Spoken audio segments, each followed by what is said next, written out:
Muy buenas tardes para todos. Sean bienvenidos a la sesión número 8 de su programa Arbitraje al Aula.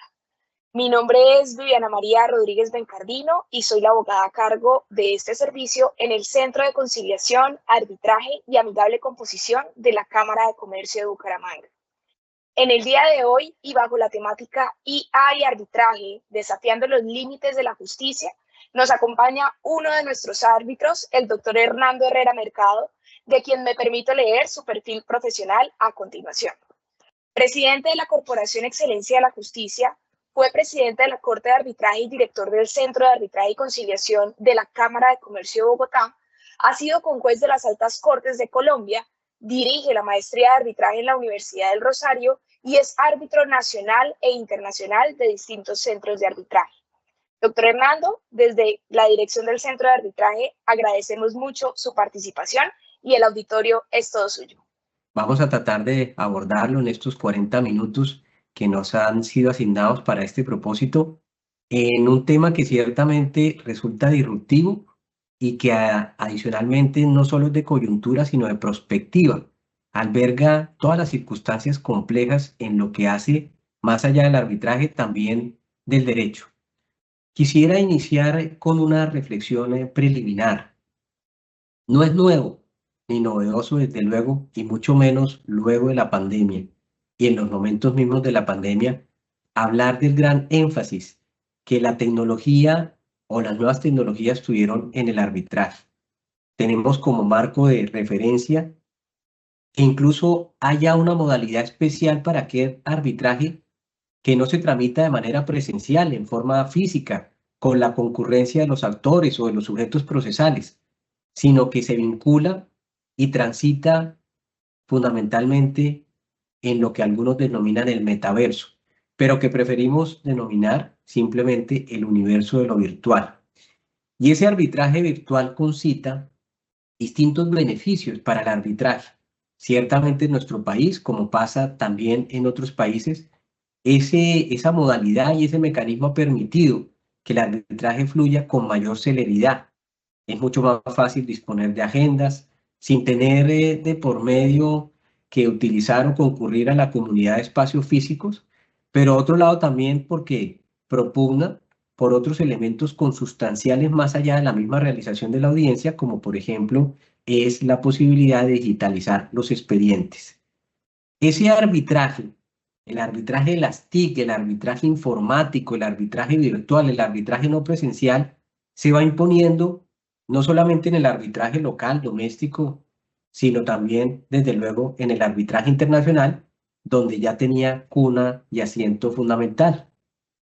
No podemos, por cierto, entonces, dejar de señalar esfuerzos como los que ya hacía de tiempo atrás dentro de esa incursión de la tecnología en el arbitraje y los esfuerzos de la OCITRAL y en su reglamento tipo, donde incentivaba precisamente la transformación tecnológica del arbitraje para generar o propugnar por ese marco distintivo de la fisonomía arbitral, cuál es precisamente su flexibilidad. Pero también el reglamento de la Cámara de Comercio Internacional de París, como ustedes bien saben, tal vez el centro de mayor reconocimiento a nivel mundial, ya desde hace casi un par de lustros también venía señalando cómo de manera expedita y eficiente la utilización de esas tecnologías hacían ver al arbitraje de forma mucho más ágil y mucho más célere. También nuestro derecho ha sido precursor en esa materia. El derecho arbitral, por así decirlo, en esa materia se adelantó como anticipándose como un oráculo previo a lo que iba a pasar. Años después, en los momentos duros y crudos de la pandemia, ya el arbitraje auspiciaba la posibilidad de esa incursión de la tecnología en este sistema o método alternativo de solución de controversias. Y tenemos que el artículo 23 señaló como impronta fundamental, y lo sabemos aquellos que tuvimos el privilegio en compañía del maestro Fernando Inestrosa de auspiciar ese ejercicio académico en lo que hace de la comisión que convocó y que precisamente estudió lo que después vino a ser la ley 1563 o nuestro actual estatuto arbitral. Y ahí se consignó la posibilidad de poderse utilizar en todo proceso arbitral los medios electrónicos. Y fíjense ustedes lo curioso, antes del 2012 eso se discutía. Incluso hubo un caso muy llamativo que llegó a revisión vía tutela hasta la Corte Suprema de Justicia y en particular su sala civil, donde se discutió no la posibilidad de audiencias virtuales. Y por fortuna también, anticipándose a los tiempos, la Corte Suprema de Justicia determinó que en materia arbitral eso era plausible, que era, por supuesto, procedente. Y así se ratificó entonces en el Estatuto Arbitral para seguir hermanando, casando la tecnología y el arbitraje. Y se permite entonces, como ustedes bien saben, el surtimiento de audiencias y la comunicación de las partes con cualquier mecanismo, por cualquier mecanismo que garantice su comunicación fluida, como también específicamente la posibilidad de las videoconferencias, las teleconferencias y también, en elemento fundamental, la custodia y guarda del expediente por medios electrónicos o magnéticos, que es lo que, como antes señalábamos, es y se denomina expediente digital. Entonces, cuando hablamos de inteligencia artificial, estamos hablando de un paso más dentro de ese, si se quiere, de esa maratón, en la que cada vez el arbitraje se casa, se hermana de manera mucho más profunda, en una simbiosis absolutamente indestructible con la tecnología. Y ya no solamente llegamos a la reflexión de cómo en el procedimiento, en el trámite arbitral, se utiliza la tecnología, sino en reflexiones adicionales, en aditamentos supletivos. Esto es, la posibilidad que esos sistemas informáticos incluso vengan a suplir y a coadyuvar determinadas tareas arbitrales. Entonces, podemos estar hablando de un arbitraje de tercera generación, bajo el entendido que el de primera generación, el arbitraje, por así decirlo, de hace décadas, y si se quiere, arcaico, era absolutamente escritural y desde luego totalmente presencial. Después pasamos a un arbitraje de segunda generación, arbitraje que bien podríamos denominar, y se me antoja denominarlo así, híbrido, es decir, acompasaba lo uno y lo otro, desde luego la participación presencial con la posibilidad, por ejemplo, de digitalizar el expediente o la posibilidad de que determinados actores concurrieran virtualmente. A la tercera generación del arbitraje y es la posibilidad total de que la tecnología surta al arbitraje. Pero a todas estas debemos detenernos en un elemento fundamental. ¿Qué es la inteligencia artificial? Porque para saber el reto que ello incumbe, determinamos y requerimos fundamentalmente tener fronteras claras a ese respecto. Y se ha entendido precisamente por arbitraje y más aún por inteligencia artificial, esa posibilidad de que esos sistemas informáticos sean capaces de ejecutar tareas u operaciones mentales reservadas al cerebro humano. Quiere ello decir, estamos hablando prácticamente de la clonación del cerebro humano, de la posibilidad de emular tareas fundamentales que antes solamente podía surtir de manera exclusiva y excluyente el cerebro humano. Y nos referimos, por ejemplo, al razonamiento lógico, la posibilidad de deducir, la percepción, la posibilidad de conectar nuestros 5 sentidos en alusión a una determinada actuación o acto humano, o la posibilidad de tomar decisiones complejas, esas que involucran en el árbol o en la matriz de distintas posibilidades, el adoptar la racionalmente más inteligente. O desde luego también la resolución de problemáticas muy complejas. Y de esa forma esa inteligencia artificial toma y adopta la forma de naturaleza humana, de cerebro humano, para efectos de emular esos procesos de intelecto, esos procesos racionales, y no solamente duplicarlos, sino, ¿por qué no decir, eventualmente poder superarlos? La problemática que tiene la inteligencia artificial es que hasta ahora advertimos no solamente los grandes beneficios que ello tiene, sino también los riesgos. Porque en la medida en que se imite totalmente la condición racional, podría a futuro suponer o suponerse que ese sistema, ese computador, ese robot pueda suplir, sustituir al ser humano, o pueda incluso tener unos elementos distintos ellos a los límites que incumben al ser humano o al modelo conceptual de valores que tiene el ser humano, como qué es lo bueno y qué es lo malo, qué es lo naturalmente bueno y qué es lo que naturalmente no lo es. Pero más allá de eso, y de esas vicisitudes que desde luego encarnan distintas discusiones que en la práctica se ponen de presente, como por ejemplo el tema ético, hoy en día es fácil encontrarse con distintos mecanismos de eso que incumbe la inteligencia artificial. Y tal vez la que nos suele ser más conocida es el chat de GPT, que tiene esa posibilidad infinita de simular diálogos, responder incluso lógicamente preguntas vinculadas entre sí y de hecho también de conectar información que parecería dispersa para un específico o determinado fin. Ya ustedes han visto cómo, de manera embrionaria, si se quiere, en materia de nuestra justicia y en otros sistemas judiciales, se le han puesto tareas como el diseño de apartes de una sentencia, de un fallo judicial, de una providencia, cuando no la determinación de un caso. Y esas aproximaciones entonces suponen que esas herramientas de inteligencia artificial toquen todas las aristas del conocimiento humano, pero por supuesto, en lo que hace, por su ritmo vertiginoso, de aquellas que tengan varios o grandes volúmenes de trabajo. Y ahí sí que el sector legal, que el sector judicial, que el sector arbitral tiene mucho que ver a ese respecto. En la actualidad incluso hay otras herramientas desde la perspectiva jurídica de inteligencia artificial muy útiles para ejecutar tareas propias de la abogacía. Por ejemplo, tenemos el Leverton, que permite comparar distintos contratos para efectos de homologar, excluir cláusulas que pudieran ser perjudiciales en un determinado interés o incluir aquellas otras que por el contrario pudieran ser beneficiosas. Es decir, hace un comparativo contractual para aconsejar cuál es la mejor modalidad contractual en lo que hace de un pacto, de una convención que quisieran celebrar dos partes.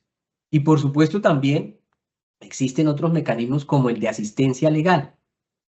Conos, tal vez el más conocido, que permite de alguna forma tener interacción para ir midiendo estrategias jurídicas en lo que hace atención de temas.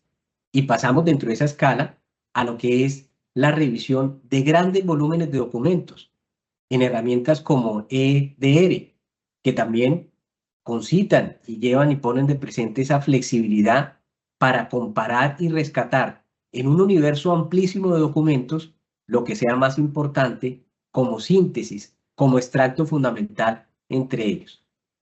Esos debates, y más allá de la utilización, y observen ustedes que ya hemos tocado algunas herramientas, llevan a otro tipo de escenarios. ¿Cuál es el tipo de regulación que debe tener la inteligencia artificial? Y por qué no decirlo, también la inteligencia artificial en materia arbitral. Hay doctrinantes y de hecho también actores en lo que hace la política pública que parten de la base que esa regulación debe ser blanda o inexistente. Por el contrario, la otra tesis, desde luego, es que la regulación debe ser estricta, debe ser fuerte. En los unos y los otros existen puntos positivos y negativos. A favor de la postura de la regulación, claro está, podría uno señalarse como elemento fundamental la necesidad, por ejemplo, de proteger los derechos fundamentales, la confiabilidad de esos sistemas y, por supuesto, también lo que hace los derechos de autor para evitar la réplica o el plagio sistemático de las obras que requieren y han sido producidas por el talento humano. Pero desde la otra orilla, también se dice que esa regulación podría obstaculizar la innovación y que nunca es posible que el derecho vaya en la misma marcha, al mismo ritmo de los avances tecnológicos. Más allá de ese debate, y ya sabemos que en Colombia, por ejemplo, existen unos proyectos a ese respecto que se están trabajando y que incluso en la Unión Europea ya existen perspectivas de regulación, como también sabemos que los mismos creadores de algunas de estas herramientas han llamado la atención y han pedido urgentemente que se regule, porque podría no tener límite alguno. Con independencia, decíamos entonces, de esa discusión, es innegable o innegables las ventajas que se generan para la humanidad, para el mundo posmoderno y específicamente en lo que hace en nuestro sector, el mundo jurídico, la utilización de estos sistemas de inteligencia artificial. Supongan ustedes, como antes señalábamos, esa posibilidad de crear software que pueden asistir en la revisión de documentos legales de gran volumen o también coadyuvar la estrategia en la formulación de un pleito, aquí en este caso un pleito arbitral, o que los litigantes tengan la posibilidad de acceder a la requisición y hoja de vida de los árbitros para efectos de mirar cuáles son sus precedentes de decisión en la materia que precisamente se está discutiendo, o la posibilidad, por ejemplo, de lograr transcripciones inmediatas sin tener que esperar a ningún sistema de desgrabación en lo que hace las audiencias y, por ejemplo, en materia arbitral, la transcripción de los testimonios o de las declaraciones. Todo esto va ligado al impulso de que cada día nos encontremos en materia arbitral, por ejemplo, claro está, con nuevas aplicaciones. Dispute Resolution, por ejemplo, Arbitration Intelligence, son estas tecnologías que tienen beneficios como los que antes generaba y que ofrecen además la posibilidad de interactuar de manera clara y directa con árbitros y desde luego también en lo que hace nuestro arbitraje, donde el secretario o las secretarias cumplen una función tan importante, entrar en esa interacción. Todo esto también podemos señalar que como premisa fundamental es innegable que esa tecnología, que esa inteligencia artificial ya afecta al arbitraje, pero además lo va a impactar de manera definitiva.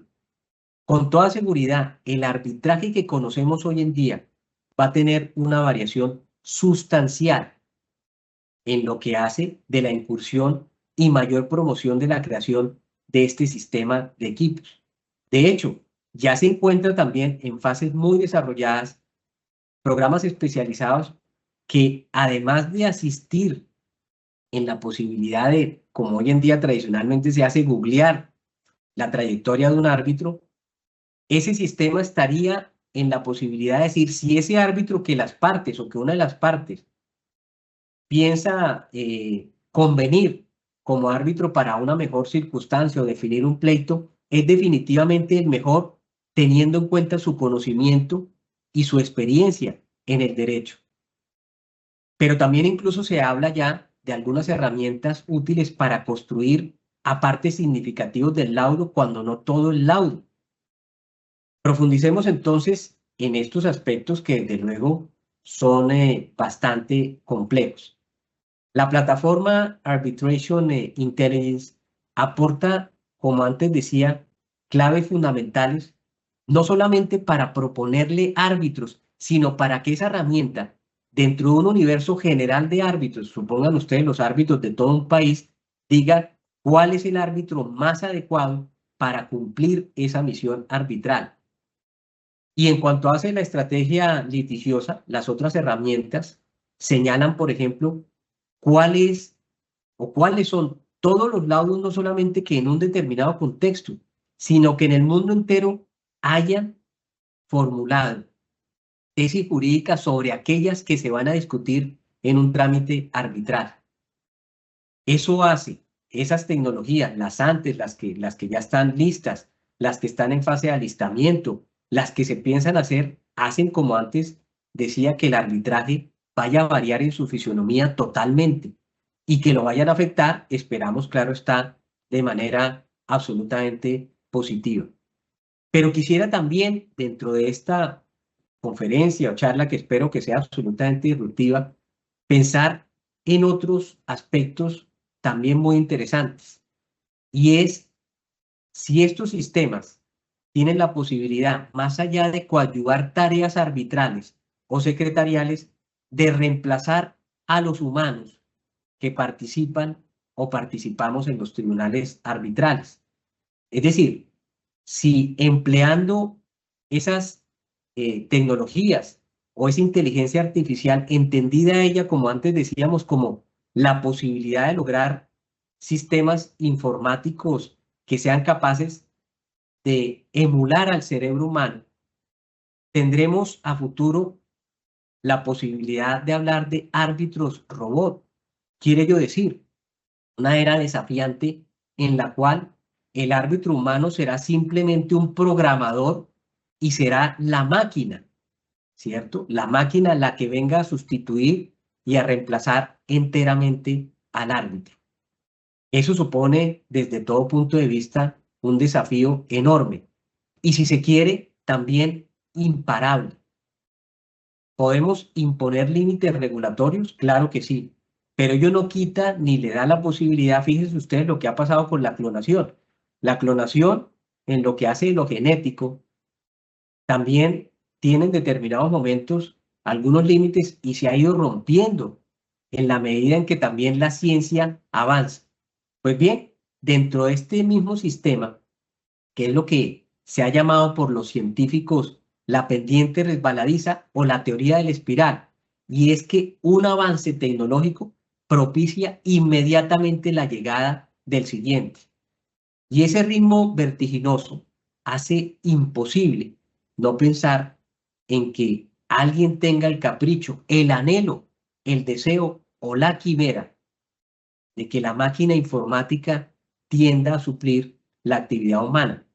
O digámoslo así, en nuestro caso, que el árbitro humano sea a futuro suplido por el árbitro robot. Hay aspectos ya fundamentales que nos prestan estas herramientas tecnológicas, esta inteligencia artificial. Revisan fácilmente documentos, procesan grandes niveles de información, cotejan pruebas, transcriben declaraciones, incluso están en la posibilidad, frente a cada una de las declaraciones, de señalar qué son los más o cuáles son los aspectos más importantes con relación a una determinada declaración para nutrir la tarea arbitral.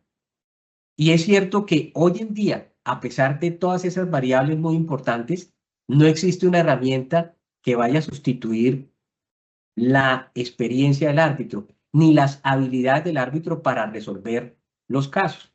Hoy en día no podemos hablar entonces de árbitros artificiales. Podemos hablar de sustitución de algunas funciones que, si se quiere, son meramente técnicas. Pero que la tecnología vaya tan rápido y a nivel tan avanzado hace avisorar precisamente que a futuro haya componentes, productos que hoy no imaginemos, y que incluso vayamos y demos cuenta a ese árbitro robot. De hecho, recordemos, hace 10 años o 15, supongamos, era impensable tener a la mano y de forma, si se quiere, tan accesible, tan flexible, herramientas como la realización de audiencias virtuales. Hoy en día, por el contrario, es muy difícil que no se realice una audiencia mediante esa posibilidad, sobre todo en materia de arbitraje internacional. Hoy en día es imposible no pensar consultar expedientes arbitrales en línea, ya no solamente acudiendo a la secretaría respectiva o al centro de arbitraje para revisar la carpeta o las carpetas que conformaban ese expediente, ese acervo probatorio. Pero igual, el que esa premisa fundamental de que no exista hoy arbitraje o que no existan árbitros, por así decirlo, artificiales, no quiere decir que esa posibilidad no se vaya a dar. De hecho, ya es un debate. Es un debate en los arbitrajes locales y es un arbitraje, por supuesto, en el arbitraje internacional. Y se discute ahí si los árbitros pueden ser válidamente reemplazados por robots por la complejidad que tiene el oficio arbitral. Y nos preguntamos entonces, ¿será posible fidedignamente que el juicio del árbitro humano sea suplido por una máquina? En ese sentido, varias reflexiones atienden a que en los casos en los que el arbitraje tiende a ser repetitivo, podría bien valer la pena sustituir esa misión para precisamente no perturbar la función del árbitro. De hecho, más allá de eso, el árbitro hoy en día puede encontrar cobijo, comodidad en su función para dedicarse a lo relevante utilizando esas herramientas tecnológicas. Pero eso es parte de la historia. En el otro lado, en la otra orilla, no menos cierto es indicar que ya hay sistemas, como por ejemplo los que utilizan sistemas como eBay o PayPal, en el cual existe resolución de disputas automáticas. O incluso, observen ustedes, también las disputas relacionadas con la adjudicación de nombres de dominio que conoce la ICANN se resuelven de manera virtual con nula o mínima intervención humana. Y es un trabajo que hacen máquinas, que hacen computadores. Hace algunos años, un famoso politólogo, Alvin Toffler, con aire futurista decía que estaríamos próximos a superar la era industrial y que la era industrial estaba dominada por algo adicional que en ese momento no se percibía. Ya hoy en día estamos en capacidad de decir, frente a esos artículos del profesor Toffler del año 79, que ya sabemos en qué va a consistir esa nueva era industrial o esa posera industrial, que es precisamente la tecnología. Por eso, como bien se ha dicho con mucho acierto por algunos, no estamos en una era de cambio, sino en un cambio de era. Y ese futuro y ese presente supone para el derecho, para los árbitros, para los abogados, retos. El futuro de la era de la automatización es una realidad fehaciente. Y miren ustedes algunos datos. La gran inversión moderna ya no está haciéndose en los campos petroleros, como pasaba en el siglo XIX, ni en la parte industrial, como pasaba en el siglo anterior, sino que se está haciendo en alta tecnología. En países como China, India y otros países emergentes, van a existir más de 1.000 millones de nuevos consumidores para efectos de utilizar o emplear estos mecanismos o estas tecnologías. Y se prevé en el mundo entero para el año 2030 un incremento superior al 50% del gasto en tecnología.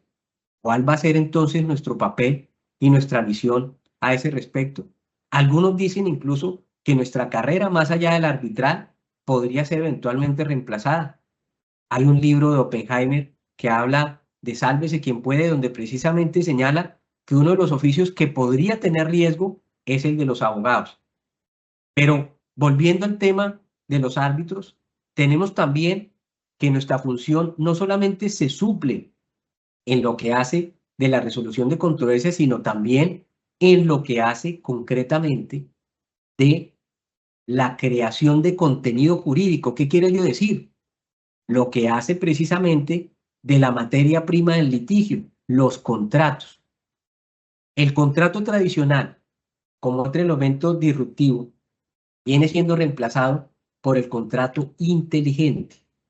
Ese contrato inteligente, además, no utiliza, en caso de divergencia, una moneda corriente como moneda de cambio. No son los dólares, no son los euros. Utilizan monedas virtuales como el Bitcoin.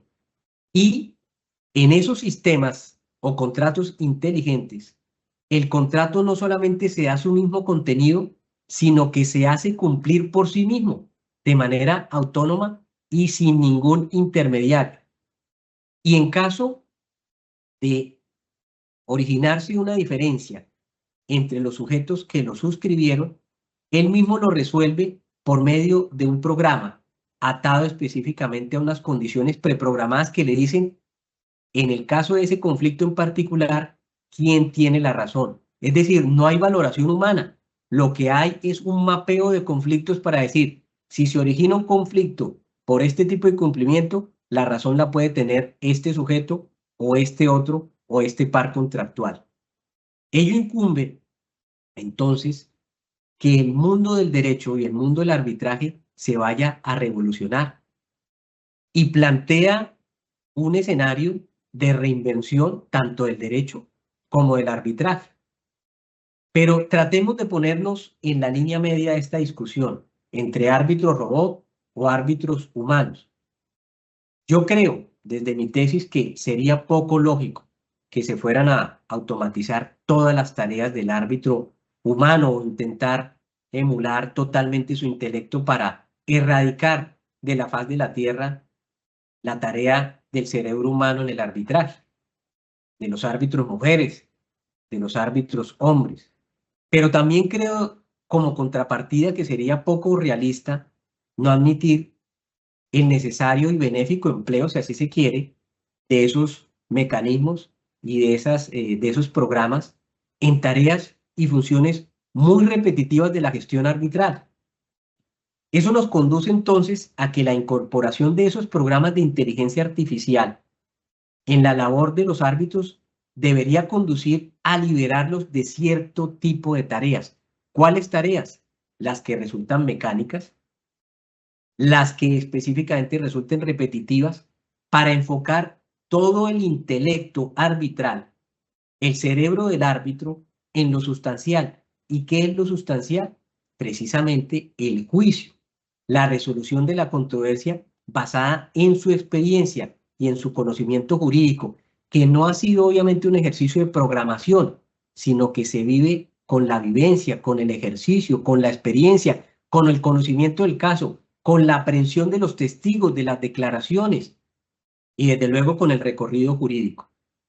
Esa visión mixta, si ustedes me lo permiten, va a ayudar a soportar la misión de los árbitros, pero no nos la va a desnaturalizar. Vamos a seguir teniendo como elemento fundamental del arbitraje la habilidad humana que se centra en lo cognitivo y que no puede ser reemplazado por todos esos escenarios por una máquina. Porque cuando una persona se desempeña como árbitro a la hora de resolver una controversia, pone de presente para resolverla o dirimirla no solo el específico conocimiento de la causa, sino todo un bagaje que viene de atrás, todo un recorrido vivencial y de experiencia profesional.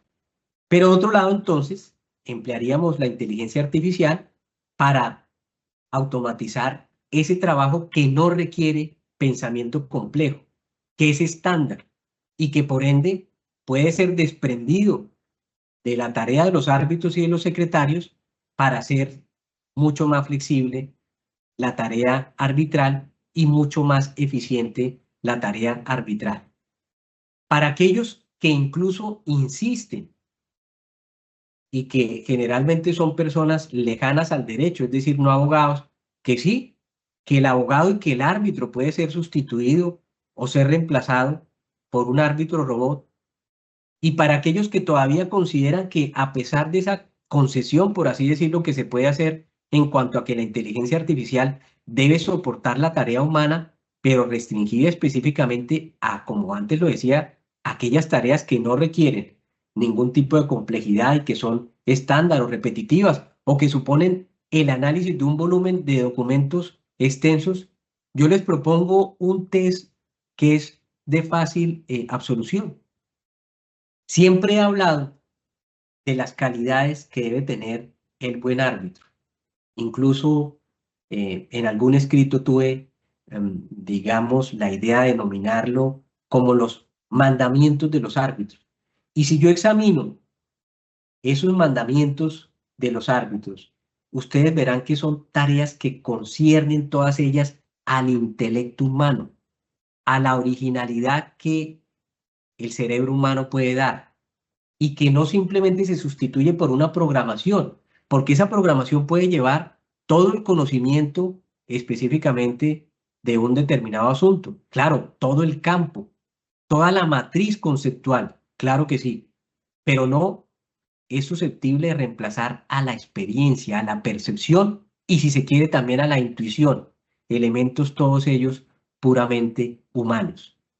Dentro de ello, podríamos entonces señalar la preservación del ordenamiento legal como un primer mandamiento, que tiene que ver con esa ejecución del árbitro de actos no solamente jurisdiccionales, sino también, dada esa experiencia, de preservar su concepto en lo que hace del derecho como fuente, del derecho obviamente como dinamismo, del derecho ligado además a la lectura social.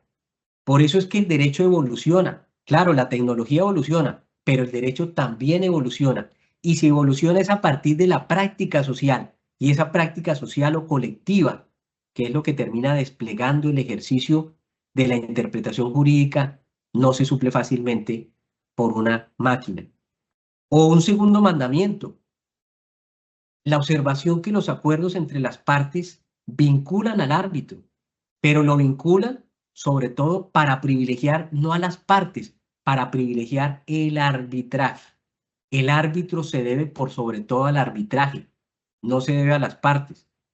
En nuestro país, desde luego, no existe la figura del árbitro parte, es decir, la posibilidad de que una parte, ¿cierto?, disponga quién va a ser su árbitro, sino que esa decisión tiene que ser de común acuerdo. A nivel internacional, por el contrario, sí.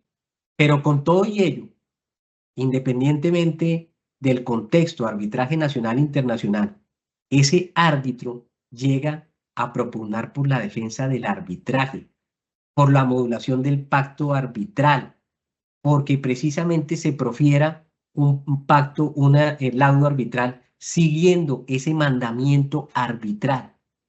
Y eso es dable que lo haga un árbitro con un elemento fundamental. Y yo creo que es yo siempre he dicho, la vitamina más importante que debe tener un árbitro, la vitamina C, C de carácter. Estar por encima de todas las circunstancias para hacer velar el arbitraje y que se respete el pacto arbitral, con independencia del carácter que tengan desde luego los apoderados. Pero un tercer mandamiento que también podría difícilmente replicar una máquina es la motivación debida de todas las decisiones. No la motivación estándar, me refiero específicamente a la motivación equivalente a la problemática a resolver. Y no me refiero solamente al laudo, me refiero también a las providencias o los autos que se dictan durante todo el trámite arbitral. Esas resolutivas tienen que ser coherentes, tienen que ser no contradictorias, tienen que ser ejecutables, pero por sobre todo tienen que ser proporcionadas.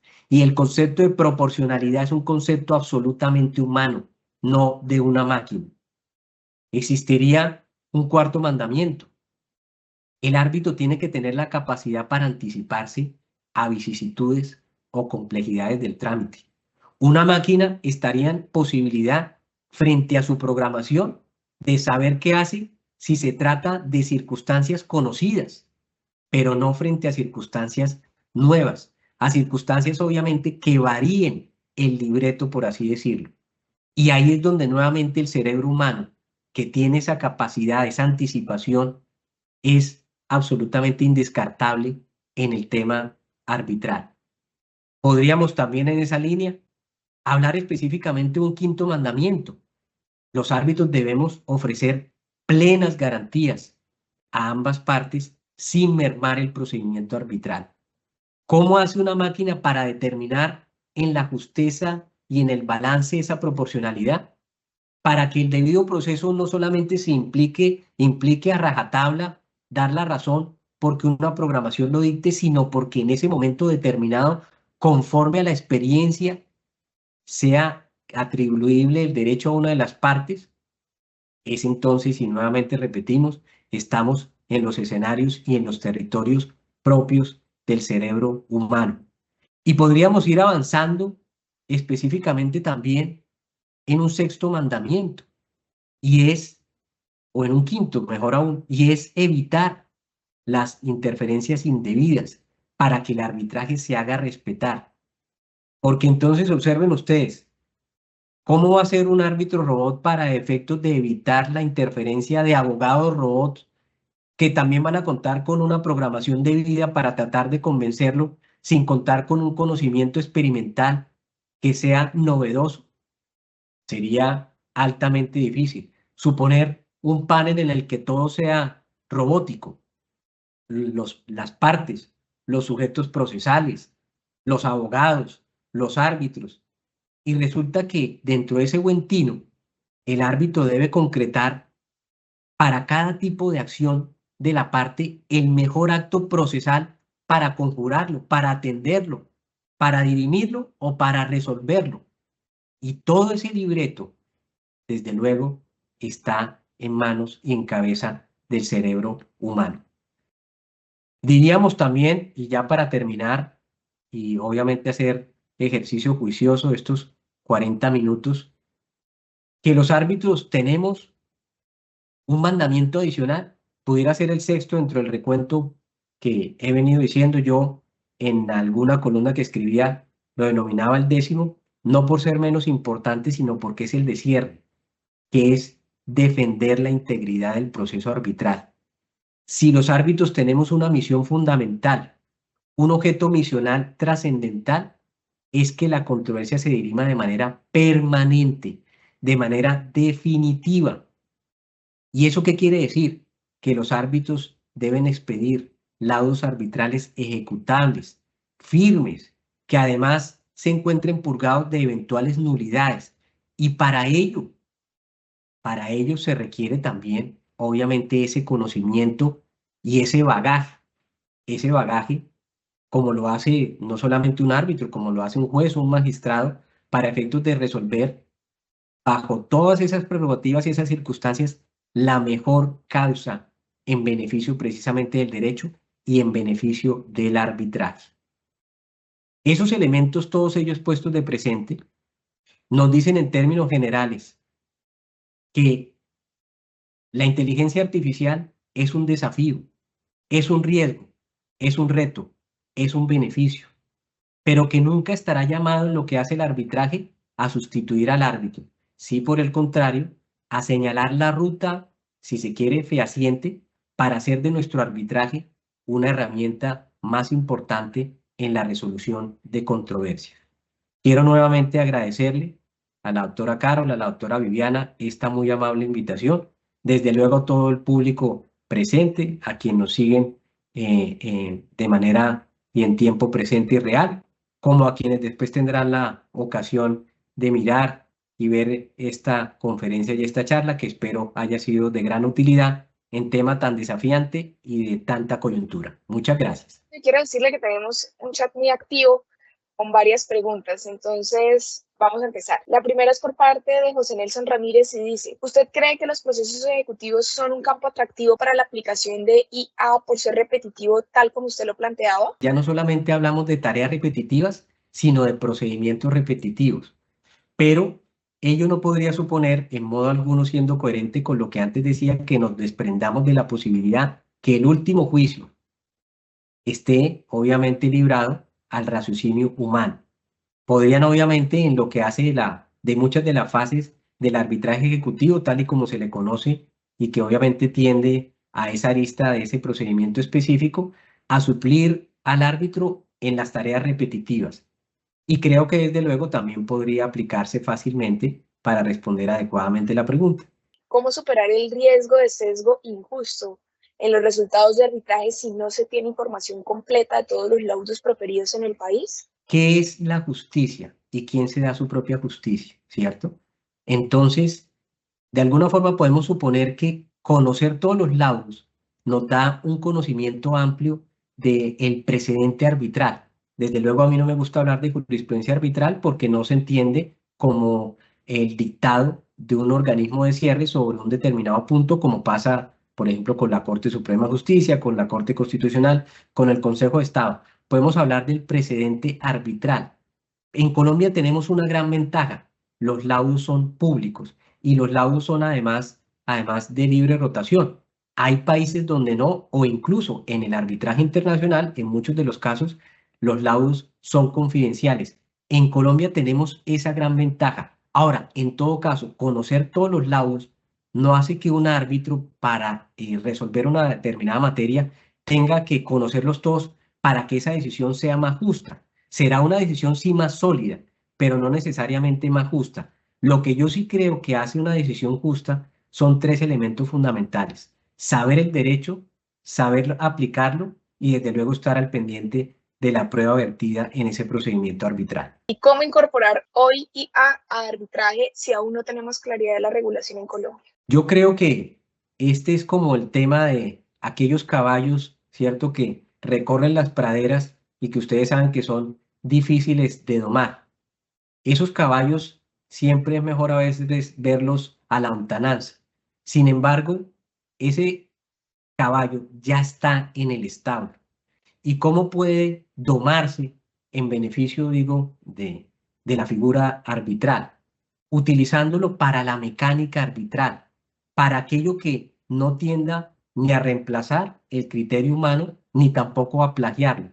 Miren ustedes lo que ha pasado, no solamente en este campo de acción, sino también específicamente en otros, donde se han encontrado casos en los que simplemente se replica y la inteligencia artificial es la que crea y no es capaz, obviamente, el ser humano de crear, de innovar. Entonces, yo creo frente a esa muy buena pregunta que la utilización es práctica, es debida y diríamos es necesaria. Pero a esa, mientras que hay regulación, hay que imponerle los mismos límites que la ética nos dicta. ¿Y qué nos dicta la ética? El respeto, por ejemplo, al intelecto ajeno, que cuando alguien ha producido algo, uno tenga la necesidad de transcribirlo haciendo mención a ese respecto. Obviamente lo que hace también, si se utiliza esa herramienta, a reconocerlo, también eso me parece un elemento. Lo que no hace cosa distinta a que empleemos aquellos mandamientos del abogado, ¿cierto? Que tanto nos reseñaba para aplicarlo a la utilización de la inteligencia artificial. Esto es algo novedoso, pero no es algo tan distinto. Yo creo que seguramente los abogados de hace 300 o mejor aún, de hace 5 siglos o 6 siglos, cuando no existía la imprenta, pensaban qué tanto iba a cambiar el derecho ahora que se podía conocer o divulgar ampliamente, o cuando incluso también no existía la posibilidad, ¿no?, de acudir a despachos como pasaba en la Roma imperial, donde tocaba esperar la llegada del pretor peregrino para esa finalidad, y los hombres y las mujeres iban dando su propio derecho. Esto obviamente nos implica un reto, pero afortunadamente, y por eso me quedo nuevamente con esas piezas, frente a este tipo de retos descomunales, ya el ser humano ha plantado cara, como dicen los argentinos, ya el ser humano concretamente ha defendido que es nuestro modelo conceptual, esa ley natural que nos es propia, la que debe imprimir una regulación, que es una regulación tácita. A veces no se requiere la regulación escrita o la normativa, una regulación tácita para llegar a la mejor forma de utilizar debidamente estas tecnologías o la inteligencia artificial. Última pregunta muy relacionada con nosotros como centro de arbitraje. Dice, si existiesen árbitros artificiales, ¿la responsabilidad recaería sobre los centros que los administren? ¿Cómo se configura la responsabilidad respecto a la ausencia de funciones jurisdiccionales de los centros de arbitraje? Perfecto. Entonces, esta pregunta vincula algo nuevo y algo viejo. Voy a empezar por lo viejo. ¿Son hoy en día responsables los centros de arbitraje por las decisiones, por ejemplo, de los árbitros? Y diríamos que no. Hay un caso que aconteció hace algunos años en la Cámara de Comercio de Bogotá, frente a la cual hubo esa discusión y frente a un hierro, una eventual incorrección de árbitros, se demandó a ese centro arbitral y se dijo finalmente que no había responsabilidad de ese centro. En todo caso, la gran mayoría de centros, o todos ellos, a nivel nacional e internacional, prevén esas cláusulas de exoneración de responsabilidad, que como ustedes saben, claro, hay la discusión que si son o no plenas en cuanto a esa capacidad, pero digamos, siempre incumbe a que la responsabilidad del árbitro, y esa sí es otra discusión en nuestro país, podría tener y llevar a la reflexión, siendo el árbitro un administrador de justicia, si equivale o no a un error jurisdiccional. Y ese es un debate, como ustedes saben, amplio y grande. Pero bueno, me voy a referir también al segundo punto. El segundo punto es el siguiente.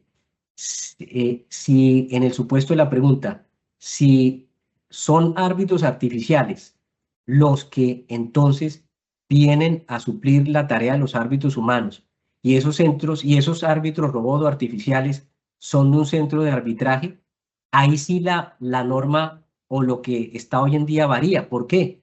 porque el responsable será quien administre el servicio prestando esa posibilidad. Como son máquinas y no seres humanos, obviamente ahí sí la responsabilidad y el régimen de responsabilidad varía totalmente a lo que es hoy en día en el régimen del árbitro humano, en el cual ciertamente responde él mismo por sus actos. Hay incorrecciones, por ejemplo, cuando un laudo arbitral es anulado, ¿a quién resultan, eventualmente dependiendo de las causales, a quién resultan perjudicando con esa determinación? Al árbitro.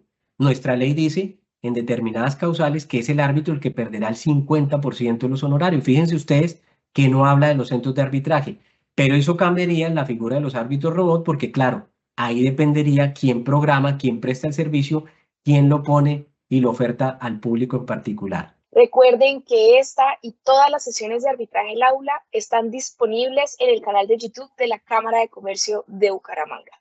Muy buena tarde para todos.